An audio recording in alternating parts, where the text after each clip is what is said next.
Please welcome the White House Senior Director for Cyber, Alexei Boulazel, and from Stuart Baker Consulting, Stuart Baker.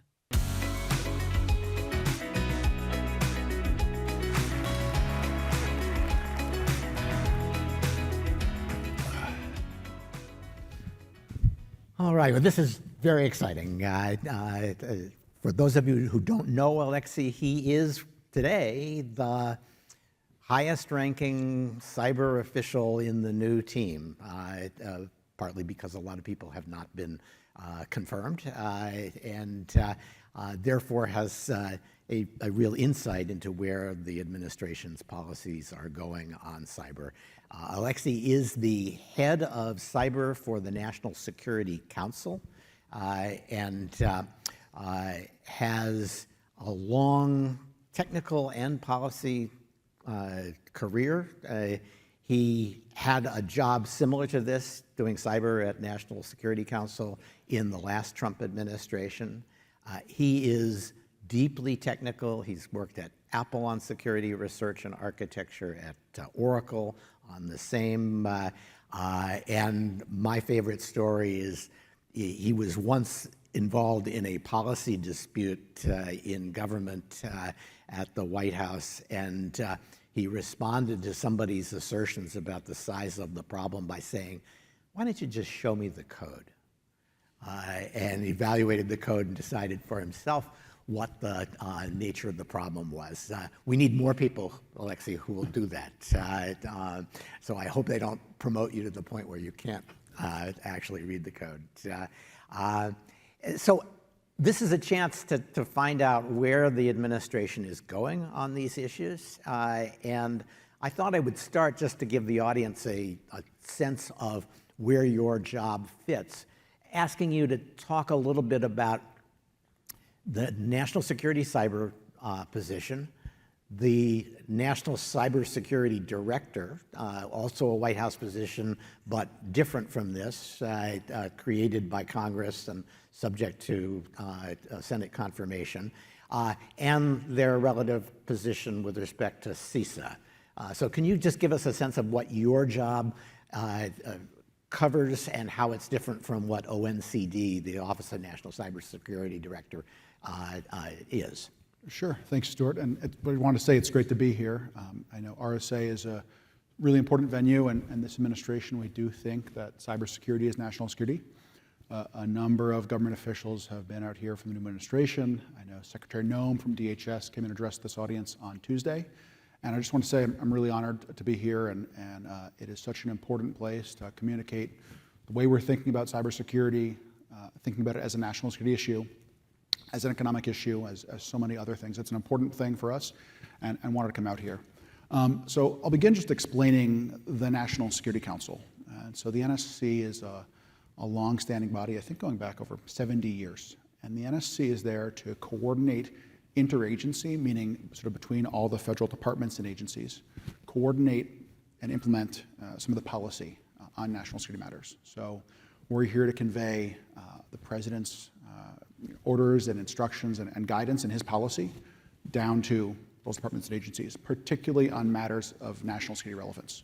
So we're working with all the organizations like DOD, DOJ, DHS, not as much with those more civilian federal agencies, but sometimes they are involved for national security matters.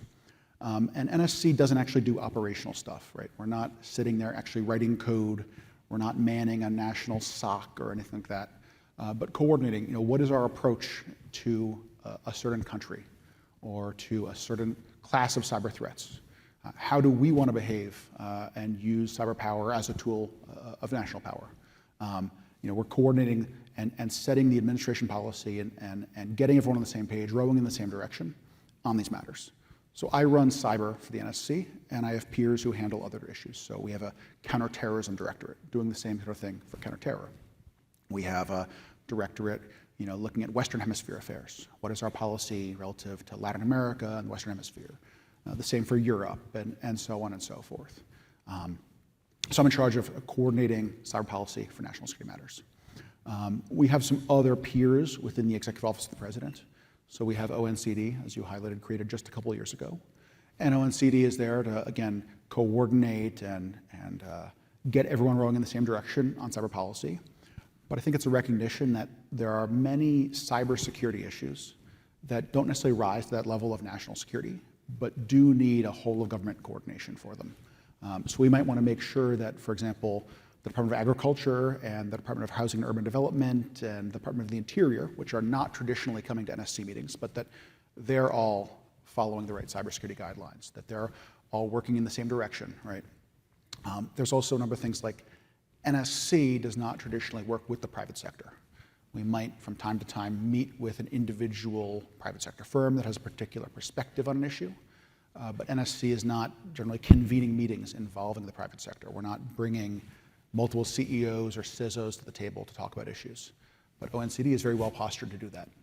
And I doubt ONCD is not unique within the White House as an office dedicated to a vertical. We have the Office of Science and Technology Policy with Michael Kratsios there. So they're working a lot on AI issues and some overlap with cybersecurity and tech, AI and data centers and biotechnology. And there was a recent scandal sort of where Michael said we're developing technology to bend time and space. And I think what he meant was, fast jets and things like that, and not literal time machines. And we have other offices too, the Office of National Drug Control Policy, right? So there have been times when Congress or the administration has created these new offices, but NSC is there for these matters of national security relevance. So we're not dealing with, mostly with the private sector, we're not dealing with day-to-day routine cyber incidents, but if there's a systematic campaign threatening the US, a certain country threatening the US, we're going to think about that. And then the last one is, you asked about CISA. So DHS CISA is an agency within DHS that's there to do cybersecurity and infrastructure security. I think the agency has had somewhat of a troubled past over the past 6 years or so. This administration, we're very committed to having CISA stay laser focused on the two things that are in its name, which are cybersecurity and infrastructure security. Sean Planky, the nominee, is fantastic. I worked with him before during the first Trump administration. He served on the NSC and the team that I currently lead. He was a director on that team under my predecessor, Joshua Steinman, during the first Trump admin. And then he was a senior official working cybersecurity issues at the DOE. So he's deeply involved in understanding sort of critical infrastructure and DOE, the SRMA responsibilities, sector risk management that DOE has. And DHS CISA is really a center of excellence for the civilian federal government and working with the private sector on these issues of cybersecurity. So let me jump right in with some of the issues that you and the other agencies are going to face. Salt Typhoon, Volt Typhoon, major Chinese intrusions into critical infrastructure with maybe some intelligence collection purposes, but pretty clearly a substantial interest in causing the failure of critical infrastructure. There are, tools and positions that they've taken up that are only there if they're planning to wreck the system. And that's a deeply unfriendly act. They are now in our systems preparing to cause failures. They've been there a while, and the last administration was aware of it and was shocked and upset about it, but didn't find a lot of tools to deter it. This problem's now the Trump administration's. What do you think the administration can do to deter this kind of behavior? Sure. So just to recap, Volt and Salt Typhoon.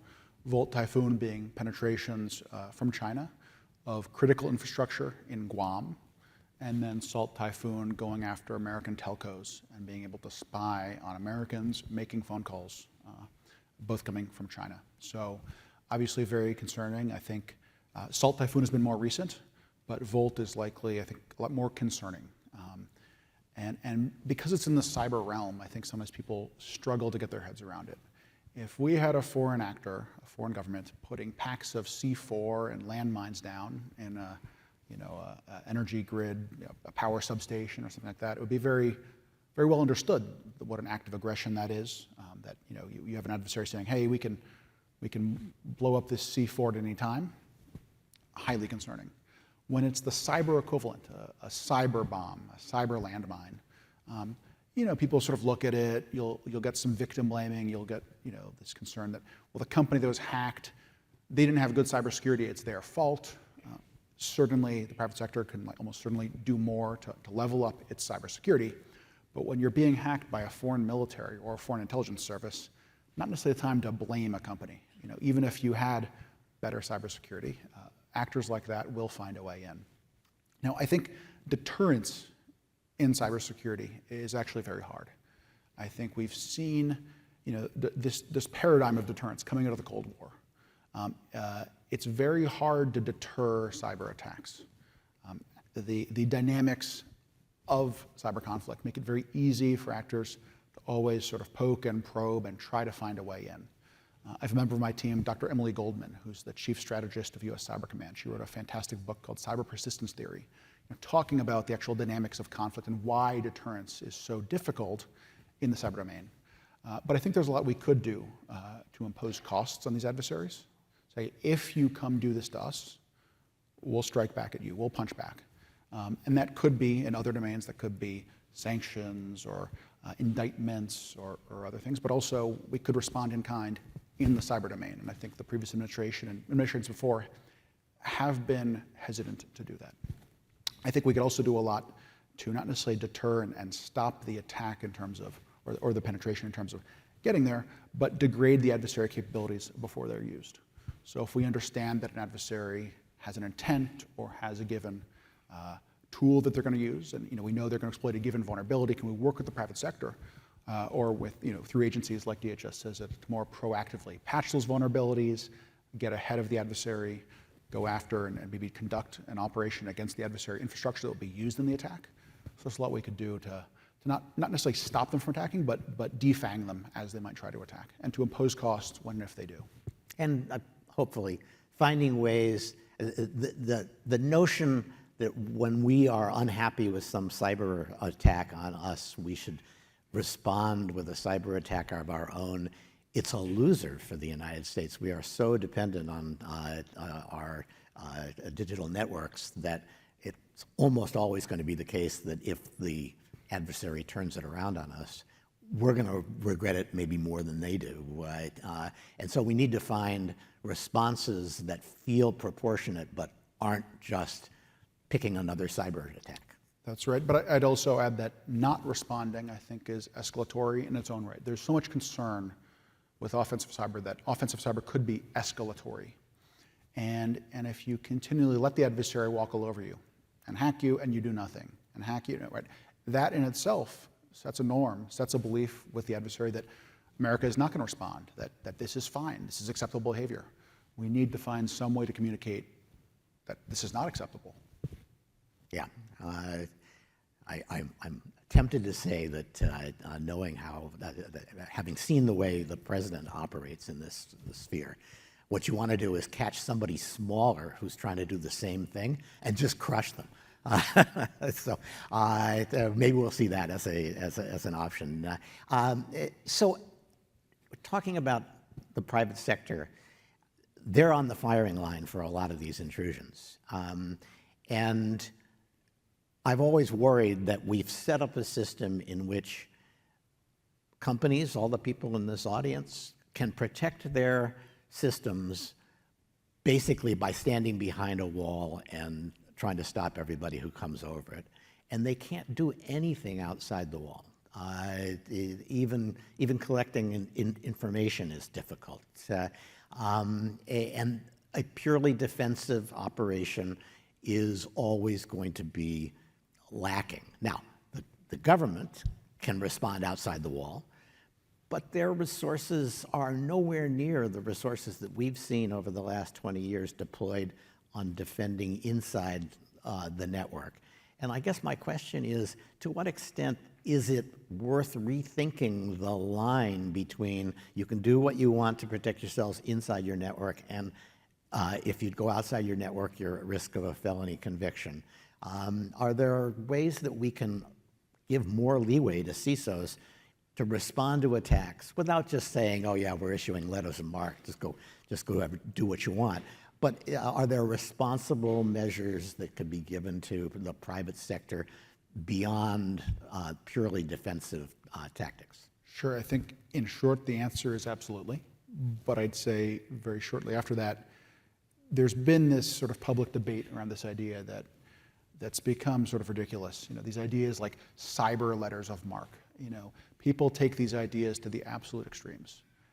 The government, in many cases, has previously abdicated the responsibility of protecting the private sector. Again, if you had a terror attack where a terrorist organization or a foreign military was putting packs of C4 around a company's buildings or around critical infrastructure, we would very clearly see that as very provocative, as an attack. You would have law enforcement response, you might have a military response. When we see the same in cyber, somehow it's kept as this separate thing, and well, you should have had better protections in your company. Maybe you might even have, sometimes you have regulators investigate the company following an incident like this. And again, certainly is there a place for the private sector to level up their defenses. This is not an excuse to not do that. But somehow when we have the private sector becoming victim to this cyber aggression, both the pre-planting of attacks as well as espionage, it's treated as this different thing. So I think absolutely we need to rethink what is the government's role in terms of actually protecting the private sector and maybe doing an offensive operation to respond to these threats. And there's probably a lot we could do to think about how can we empower the private sector. At the low end, that's things like better information sharing with government.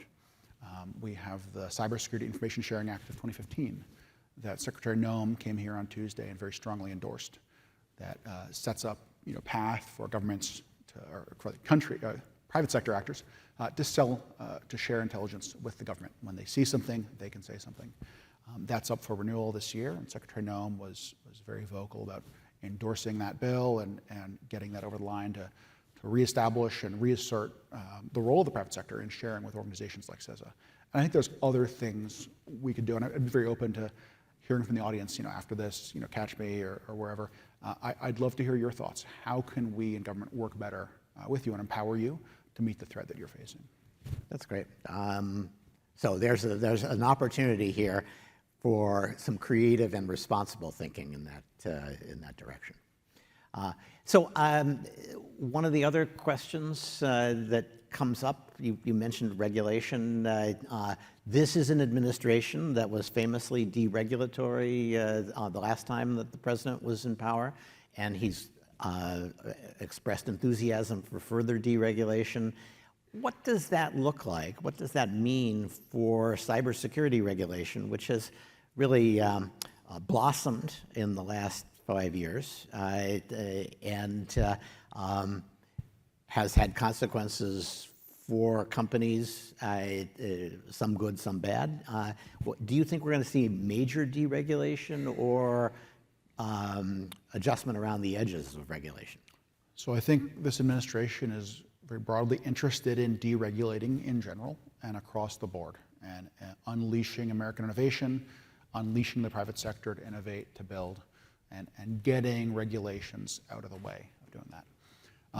In the cyber domain, regulation is not so much something that NSC is going to handle. Again, we handle national security matters. We're not working directly on regulations. So this is what the cyber director is. ONCD, I think, would be perfectly postured to do this work. We're eagerly waiting the confirmation of Sean Cairncross, who's the nominee there, and I won't get ahead of him with in terms of what his agenda is going to be, but this is not something in general that NSC would be handling. But that said, when I look at the administration, our interest in deregulating and unleashing the private sector, there's a lot we could do on cybersecurity. And there's been a long-running effort for the past at least 4, 5, 6 years on regulatory harmonization, making sure that across these critical infrastructure sectors and regulated industries, the regulations are lined up, are all the same. There's a baseline, maybe a core set of regulations around core things that cannot fail, particularly in critical infrastructure, and then keeping that baseline aligned and calibrated and sort of light touch. So I think you'll continue to see efforts like that. That might mean sort of some net new regulations, but that's because you're clearing out the old ones in the cruft and just getting to those core harmonized regulations. Yeah, harmonizing regulations is well worth doing and hard from the NSC's point of view with agencies that report to the president, some of the independent agencies which have very substantial regulatory authority and which exercise it, I think particularly of the SEC, were remarkably resistant to even meeting to talk about harmonization in the last administration. And I'm guessing that since this administration has said, we're not even sure you should have independent commissions, that there'll be a focus on some of the harmonization that includes independent regulatory agencies. Yeah, and again, certainly to the extent that a regulation is getting in the way of national security matters, if there's an impediment to sharing threat data that is leading to national security threats because FBI or DHS or the intelligence community is not able to actually see what's happening, we might get involved to drive that forward and to fix that situation up. But the sort of day-to-day regulation of, is a government regulation around a password policy in a given industry, is that overbroad or is that disrupting innovation? That's not something that I would per se be handling, but this administration is again, generally very interested in deregulating and, again, in cyber, getting harmonization right. So I will lobby you on one of my pet projects here. The FCC was an independent regulatory body, but it has recognized that when you regulate telecom, you're dealing with national security issues all the time. You really don't want the Chinese running your telecom networks. The FTC, which has enormous authority in security and privacy issues, and the SEC, which has asserted similar authorities, don't have a similar doctrine in which they say, as the FCC does, we will defer when the executive branch comes and tells us there's a national security issue, and the solution that they would prefer, we will defer to them. FCC does that, FTC doesn't, and neither does the SEC. I think that to the extent that you're looking for harmonization in this area, getting those commissions to recognize their national security responsibilities and the leadership of the executive branch would be really valuable. Yeah, that'd be fantastic. I'll add, you highlighted FCC as a star partner, and absolutely concur. That's been my experience with FCC.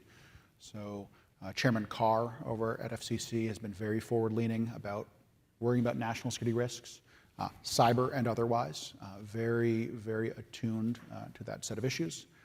Commissioner Symington over there as well, very tuned into national security, in particular cybersecurity. He worked on the Cyber Trust Mark initiative for labeling IoT devices before. I think he's been a guest on the podcast. Yep. This sort of advice, by the way, a long-time listener to the podcast. Well, maybe we'll bring it back. Bring it back. These insights I used to get from listening to the pod. Now I have to get them on stage. Okay. So one of the things that has not survived the transition thus far is the Cybersecurity Review Board, which was created with a bunch of outsiders as well as inside personnel to look at particularly prominent cybersecurity events and write reports on them. They wrote some very good reports. I'm not sure that they're going to survive, and let me just ask you, do you see a role for the CSRB or something like it in the future? So I think the CSRB was an interesting body, an interesting initiative the last administration ran, and a few things. I mean, one is we've got to get Sean Planky there at DHS CISA, and I'll leave it to him to make some of those decisions in consultation with Secretary Noem on the particulars of what advisory boards that agency and that department have or not have. But a few things I would note. The CSRB was looking at cyber incidents, and cyber incidents don't sort of just happen. It was modeled after the NTSB, the National Transportation Safety Board. And that organization is looking at, particularly with airlines, right? If a plane crashes, they'll go review how did that happen. And in some cases, it could be an act of malice or a mistake, or you collided with something.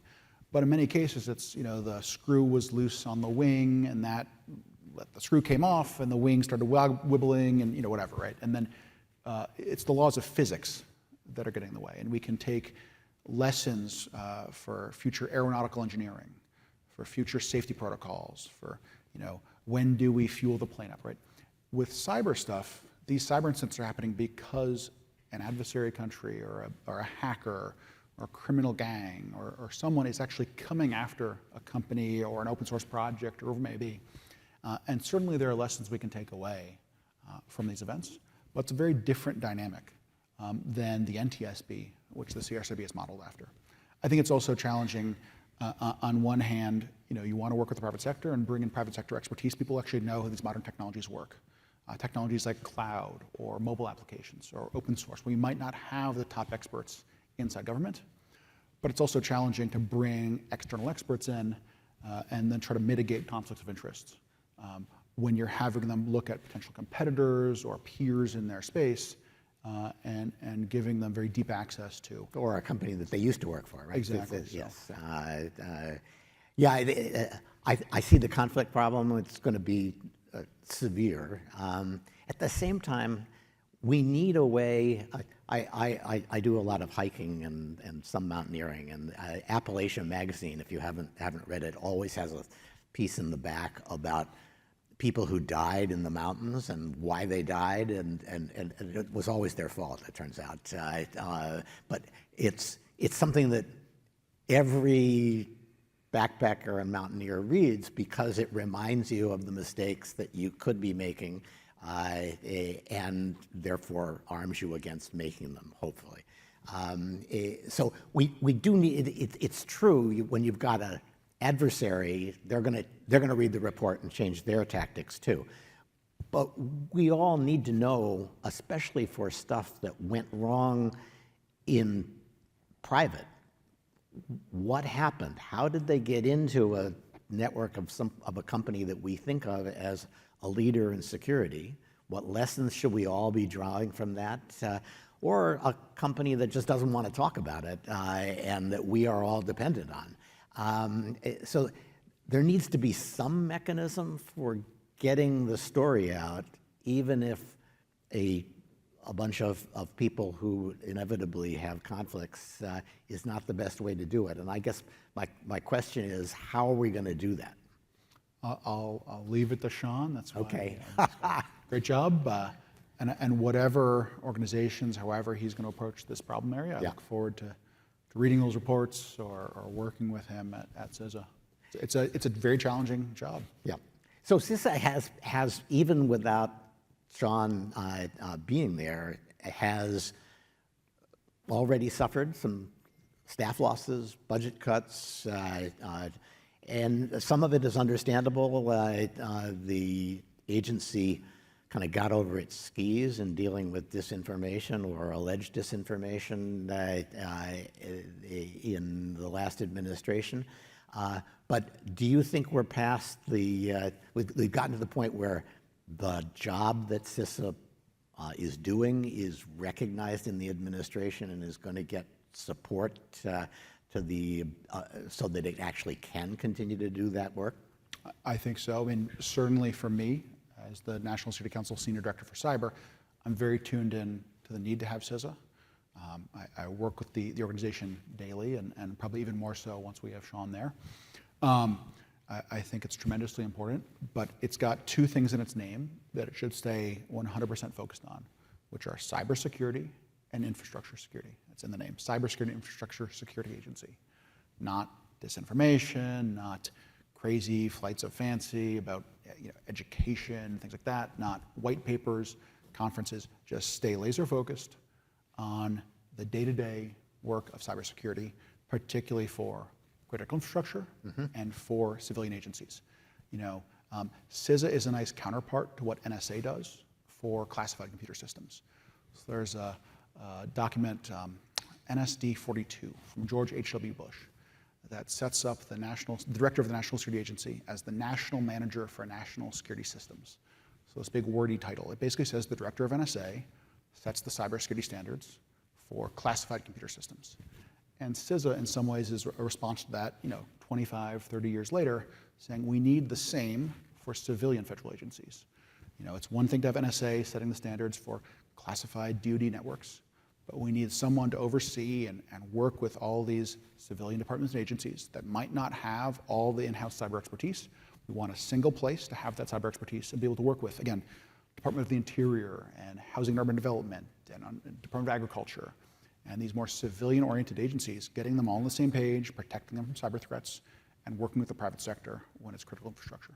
Yeah, so having worked with the National Security Council and the Economic Security Council and others when I was at a line agency, I would say, you need support, especially with CISA as a new agency. They're going to come up with ideas about things that the whole of government should be doing, that the rest of government is going to say, the hell, well, we're going to do that.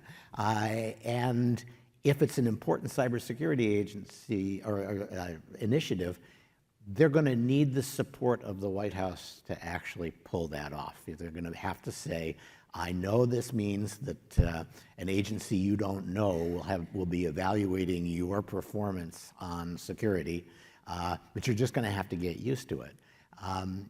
And I guess my question is, do you think that that kind of support will be available from the White House when HHS comes and says, we just don't want to do it? I think so, and again, we have the Office of the National Cyber Director, a very large organization, much larger than my one directorate at NSC. This is a pretty large group of people that are there to work and coordinate, use the convening power of the White House, bring the private sector together, bring federal agencies together, and get everyone on the same page, again, particularly for these matters that I'm not necessarily handling at the NSC, but there's a recognition that you need some muscle behind them. You need the convening power of the White House to say, this is the administration view, this is speaking for the president, this is what you need to do. So you've been in the job now for a couple of months, and you came after having done something similar in the last Trump administration. What surprised you about where issues have evolved and where they haven't? Well, I think the threat is bigger than ever. And there's even more of a recognition of the importance of cybersecurity, I think, at the NSC. So it's been great, just this recognition.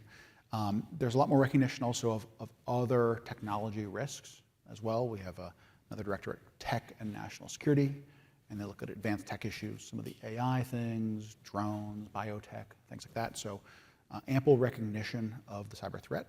The threat is bigger than ever, more serious than ever. And it has been interesting, coming back and serving under the same president, but with a 4-year gap there. And looking at some of the approaches the last administration had, and then setting the tone and in these first 100 days or so, getting set up for where we want to go. I think I will say there's been a lot of media coverage, particularly about me and discussion of me talking about sort of offensive cyber and this interest in offense. And I think there's a few reasons for that. One is obviously the offensive stuff is very exciting. It gets people's attention. It's fun to talk about. You look at these movies and documentaries about offensive cyber and hacking. It's very exciting.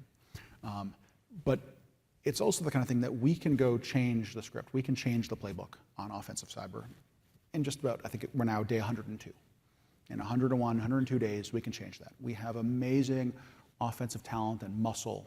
You just have to tell them, Yeah. yes, I actually want to see your plans. Exactly. You have people who have been sort of handcuffed or put in a straitjacket, and you can undo that. You can unleash that talent. With cyber defense, there's not as much that the White House, with a couple of documents, a couple of executive orders, a couple of memoranda, can really change the script on defense. Defense, it's going to involve the right people, the right tools, the budget, the right collaboration and relationships with the private sector, with tool vendors, with folks who have threat intel. And that's something that's longer term, it's more manpower intensive. It's not as if you can just unleash the defensive muscle and all of a sudden have people doing better defense. You have to have a longer strategy and buy the right tools, get those tools installed, operate a security operations center or whatever it is that you're going to manage the inputs from those tools and those alerts and just doing the day-to-day of defense. I think there's tremendous potential with AI to ease some of the challenges of defense, some of the toil, there's the constant alerts and pop-ups, and AI can be an amazing tool to filter that out, to really be a force multiplier for defense, and we look forward to doing that. Yeah, if there's something I'd like to see out of this administration in terms of organizing NSC, it's to get a closer connection between the cyber responsibilities and the other risky tech policies, because we know AI is going to have an enormous impact on our cyber vulnerabilities and our cyber defenses, and it's also going to, cyber attacks on biotech companies are going to be a threat as well. So finding ways to integrate those kinds of considerations would be really valuable. I think that's absolutely right. Just before this, I was over at the AI Cyber Challenge Village, just one building over. So DARPA and ARPA-H have been doing an amazing effort, the AIXCC, or AI Cyber Challenge, where it's a 2-year sprint to get a number of companies and academic research labs and others working on using AI to identify software vulnerabilities and then see if we can patch those vulnerabilities. So they have a whole setup over there with, looks like the set of a sci-fi film. I encourage everyone to go check that out. I think they're going to have finals this year over at DEF CON and actually have, sort of like the Cyber Grand Challenge about a decade ago, have these competitors bringing their code there, having their autonomous AI hacking systems, doing the hacking and then doing the defense against those hacks. And I think there's incredible potential for AI to really change the game on defense. There's been a lot made of the threat of AI, and my take is personally AI is going to be much more advantageous for cyber defense because it's, there's so much data we can have to draw on for defense. There's such potential for legacy systems, for deprecated code, some old IoT device where the code isn't maintained, and using AI to automatically patch vulnerabilities there, update the code, translate it to a new programming language, things like that. Amazing potential. I worry folks have gotten too tied up on the threat side of things. I think we do know how to handle cyber threats. We've had a long playbook of if there's how to handle a foreign cyber threat or criminal cyber threat or otherwise. But there's amazing potential to use this technology and unleash this technology to really get much better, much stronger on defense. Yeah, I worry that what AI does for the offense is not so much make them better when they're dealing with sophisticated defenders, but it enables them to find unsophisticated defenders and just exploit the hell out of them. I think that's true, but also, again, the AI can help the unsophisticated defender become sophisticated. I think in some ways it's like Alice in Wonderland, the Red Queen. You have to run faster, but you stay in the same place on this treadmill, right? And AI will be a little bit like that, I think. Yeah. Offense will be faster, defense will be faster, and both will get faster and co-evolve. So you talked briefly about NSA. They've lost their current leadership, and they have a new leader there, and that has raised questions, I think, for a lot of people about whether there's going to be other changes. The most obvious one, the one that has been debated for at least 10 years, is NSA, which is a spy agency and a security agency, is headed by a general, and the same general is in charge of Cyber Command, which is a military organization devoted to having military kinetic or quasi-kinetic effects on people's cyber infrastructure. So they are the people who would do to a foreign government what the Chinese are already demonstrating an intent to do to us. They're led by the same person right now, and they have been since Cyber Command was created. But there has been a long theological and political debate about whether they ought to be separated. Do you have a sense about whether we're going to get a final answer out of the Trump administration on that question, or is it likely to be a kind of temporary, let's leave it as it is for the time being? So I know Secretary Hegseth in his confirmation remarks said he would sort of put an end to this debate once and for all and figure out a way forward.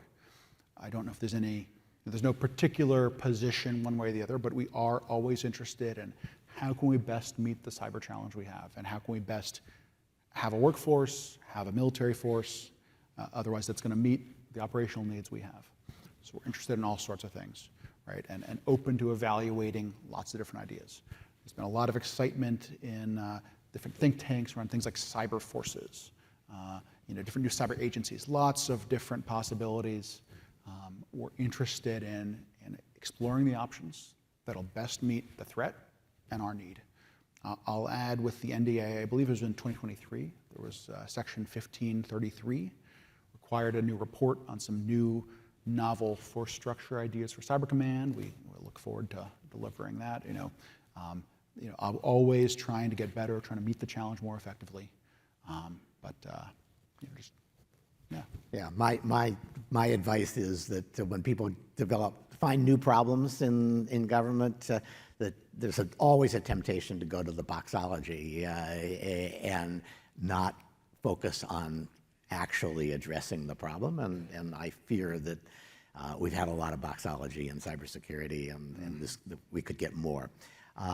Let me ask about an issue that has come up in the last, has really been developed in the last 4 years that will now be on your plate, which is spyware. It's immensely valuable in U.S. hands when we're trying to gather intelligence about foreign leaders, to be able to break into their phone and leave something behind that gives us access to it.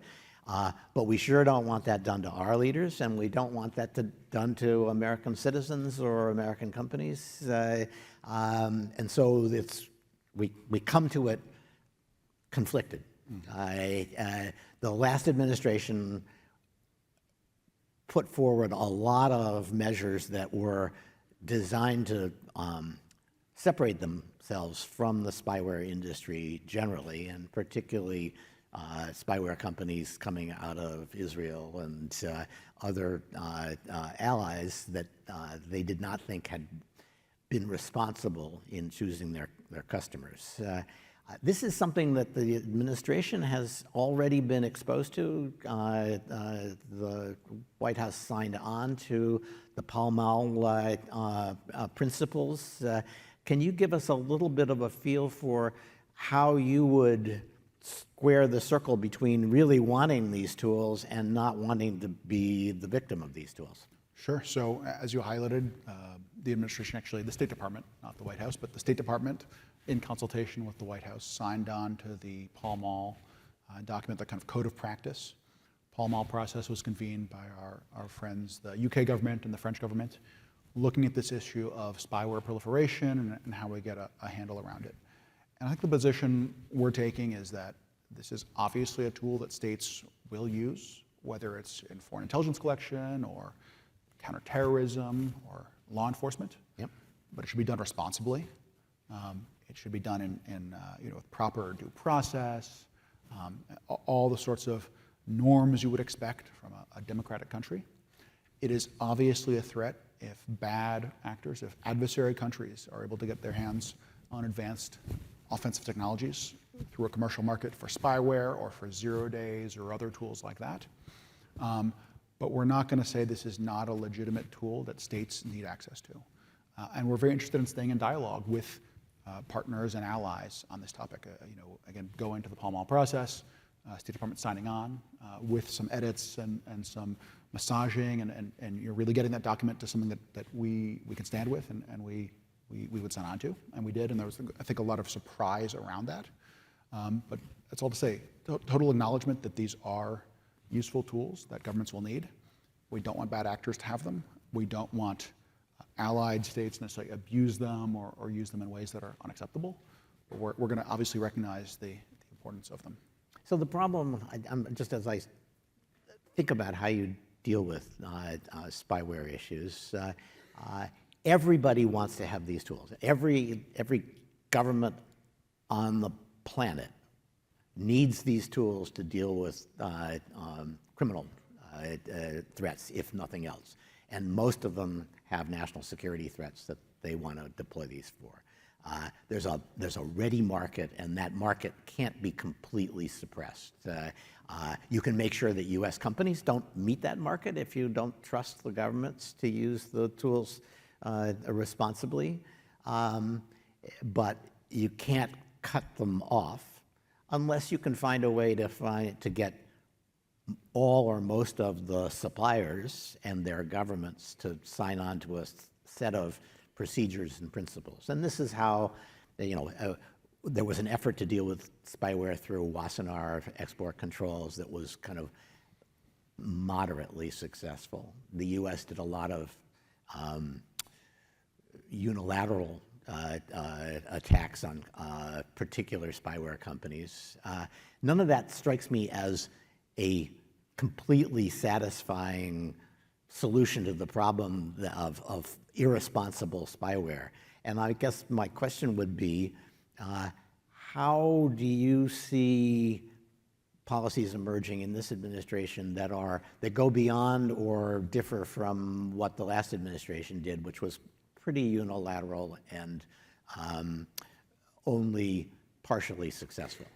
I won't totally front run all the decision making we'll have, but I think as you highlighted, the previous administration leaned very heavily on very heavy-handed tools, export control, visa restrictions, other things like that.